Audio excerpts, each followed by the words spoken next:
வணக்கம். எல்லாரும் நல்லா இருக்கீங்களா? இன்னைக்கு நம்ம எங்க வந்திருக்கோம் பாத்தீங்கன்னா திருவாரூருக்கு வந்திருக்கோம்.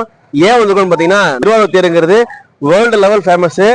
அதை பத்தி ஃபுல்லா தெரிஞ்சுதான் வந்திருக்கோம். வாங்க வீடியோக்குள்ள போலாம். திருவாரூர் என்றாலே தேரழகு. இந்த தேரின் பிரம்மாண்டம் என்பது இப்பொழுது சொல்லப்பட்டதில்லை, சுவாமி திருநாகரசு நாயனார் காலத்திலே சொல்லப்பட்டது.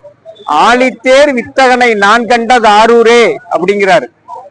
உலகிலேயே பெரிய விஷயமா அப்பொழுது அடியார் அவர்கள் பார்க்கின்றார்கள் அந்த தேரை. இது காலத்தின் முற்பட்ட தேர். கிட்டத்தட்ட 2000 ஆண்டுகளுக்கு முன்னதாக இந்த தேர் பழமையாகி வந்து கொண்டிருக்கின்றது. அதே தேர் இது என்றால் கிடையாது. ஏன்னா காலத்திலே அழிய புதுப்பிக்கப்பட்டு பின்பு 1930ஆம் ஆண்டு புதுப்பிக்கப்பட்டு இந்த தேர் புதிதாக செய்யப்பட்டு 10 சக்கரங்களுடன் இயக்கப்பட்டது. பின்பு இந்த தேர் பாத்தீங்கன்னாக்கா திரும்புவது அவ்வளவு அழகா இருக்கும். இந்த தேர் திருப்புறது வந்து இரும்பு பிளேட்டுகளை கொண்டு அது மேல் தேரை நிறுத்தி ஒரே ஜர்க்கில் இந்த தேரை திருப்புவாங்க. கிட்டத்தட்ட 4 புல்டோசர்கள், 500 முட்டுக்கட்டைகள். இந்த தேர் கட்டுமானம் பாத்தீங்கன்னா தேரோடைய நிலையான உயரம் என்பது 31 அடி. அதற்கு மேல் கட்டுமானங்கள் கிட்டத்தட்ட 66 அடி உயரம். மொத்தம் 96 அடி உயரம் கொண்டது இந்த தேர். கொடை என்பது வெள்ளிக்கொடை, 2 கொடை வெள்ளிக்கொடை வைப்பாங்க. ஒரு கலசத்துக்கு 2 வெள்ளிக்கொடை. அது போன்று தேர் சீலைகள் கிட்டத்தட்ட 12,000 சதுரடி சீலை. இந்த கட்டுமானத்துல பாத்தீங்கன்னா கிட்டத்தட்ட ஒரு 1500 இருந்து 2000 மூங்கில்கள் பயன்படுத்துறாங்க, பச்சை மூங்கில்கள்.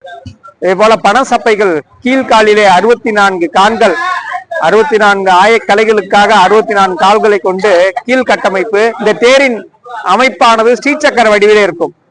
வேற எந்த ஒரு தேரும் இந்த அளவிற்கு வடிவமைப்பு வராது.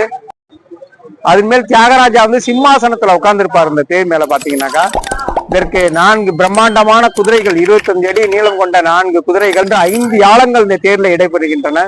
அதே போல கலைநேமிக்க 96 கலைப்பொருட்கள் இந்த தேர்ல வந்து பயன்படுத்துறாங்க. இந்த தேருடைய வடம் பாத்தீங்கன்னா 250 அடி நீட்டம். இந்த தேரின் பிரம்மாண்டத்தை வந்து இந்த வடம் தான் பாத்தீங்கன்னாக்கா, வடத்தை தேரை இழுத்து பிடிக்கிறது வந்து வடம். அப்படியே தூக்கி பிடிச்சாலே வடம் தேர் அழகா அசைந்தாடி வரும். இந்த வடத்துல வந்து ஒரு வடத்துக்கு ஒரு 5000 பேர் மணி வச்சுக்கினாக்கா 4 வடத்துக்கு 20,000 பேர் இந்த வடத்துல நிக்கிறது. இந்த தேர் அப்படியே தூக்கி அந்த வடத்தை பிடிச்சாலே தேர் அசைந்தாடி வரும். உலகில் உள்ள அனைத்து அன்பர்களையும் ஆரூரா தியாகேஷா என்ற குரல் எழுப்பி தேர் இழுக்க அன்போடு அழைக்கின்றோம். ஆரூரா தியாகேஷா.